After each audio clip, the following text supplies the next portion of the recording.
new book. It is called Two Bad Ants, and you can see that on the title page. And you're reading about something sticky in your articles, and this book involves something sticky with these ants. Two bad ants. News traveled swiftly through the tunnels of the ant world. A scout had returned with a remarkable discovery, a beautiful, sparkling crystal. When the scout presented the crystal to the ant queen, she took a small bite, then quickly ate the entire thing. She deemed it the most delicious food she had ever tasted. Nothing could make her happier than to have more, much more. The ants understood. They were eager to gather more crystals because the queen was the mother of them all. Her happiness made the whole ant nest a happy place. It was late in the day when they departed. Long shadows stretched over the entrance to the ant kingdom. One by one, the insects climbed out, following the scout who had made it clear. There were many crystals where the first had been found, but the journey was long and dangerous. They marched into the woods that surrounded their underground home. Dusk turned to twilight, twilight to night. The path they followed twisted and turned, every bend leading them deeper into the dark forest.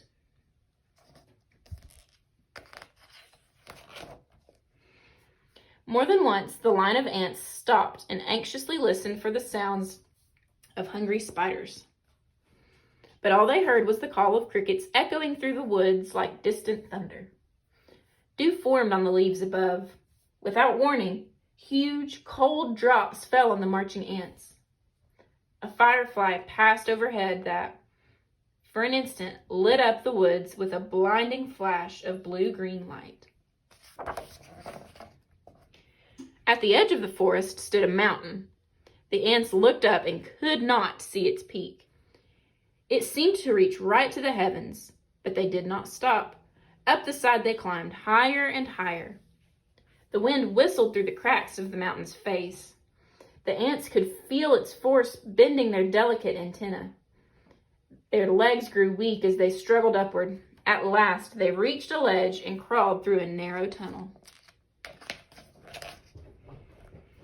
When the ants came out of the tunnel, they found themselves in a strange world.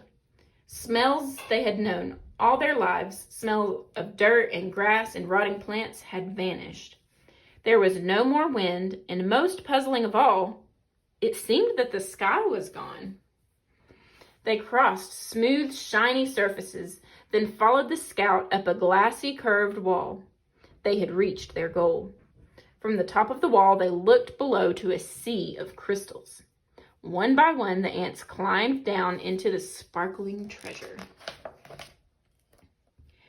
Quickly, they each chose a crystal, then turned to start the journey home. There was something about this unnatural place that made the ants nervous. In fact, they left in such a hurry that none of them noticed the two small ants who stayed behind. "Why go back?" one asked the other. "This place may not feel like home, but look at all these crystals." "You're right," said the other. "We can stay here and eat this tasty treasure every day forever." So the two ants ate crystal after crystal until they were too full to move and fell asleep. Daylight came. The sleeping ants were unaware of changes taking place in their newfound home.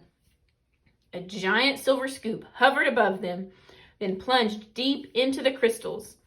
It shoveled up both ants and crystals and carried them high into the air. The ants were wide awake when the scoop turned, dropping them from a frightening height. They tumbled through space in a shower of crystals and fell into a boiling brown lake.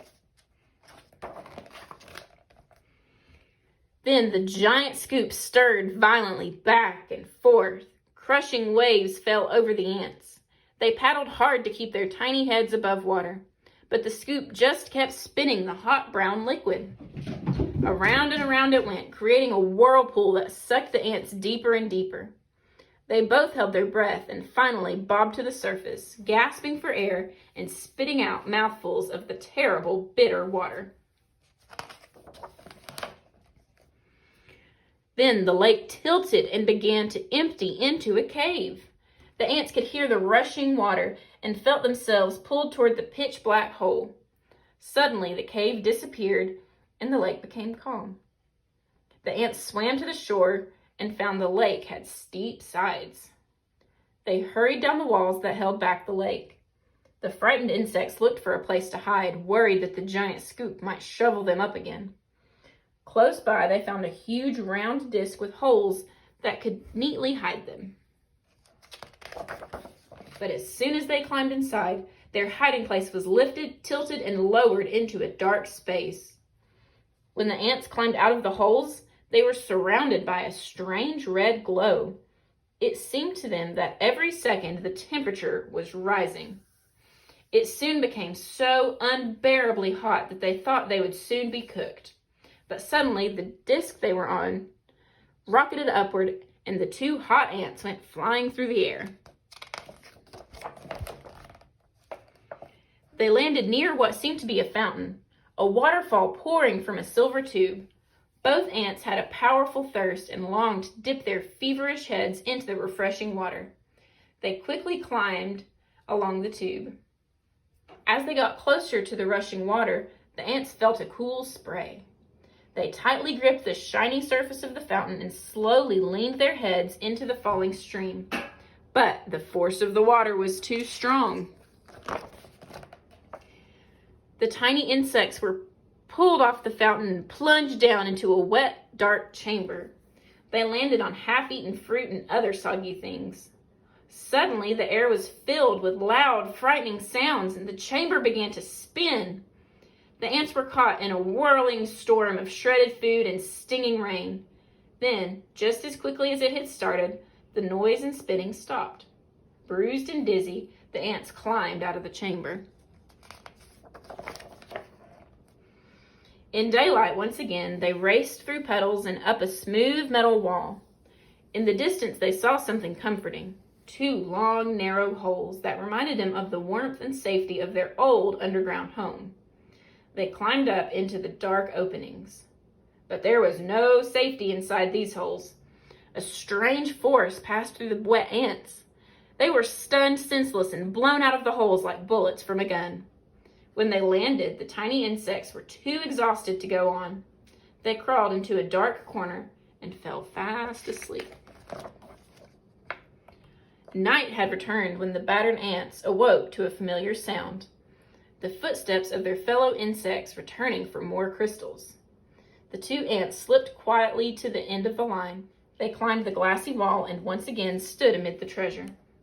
But this time, they each chose a single crystal and followed their friends home. Standing at the edge of their ant hole, the two ants listened to the joyful sounds that came from below. They knew how grateful their mother queen would be when they gave her their crystals. At that moment, the two ants felt happier than they'd ever felt before. This was their home. This was their family. This was where they were meant to be.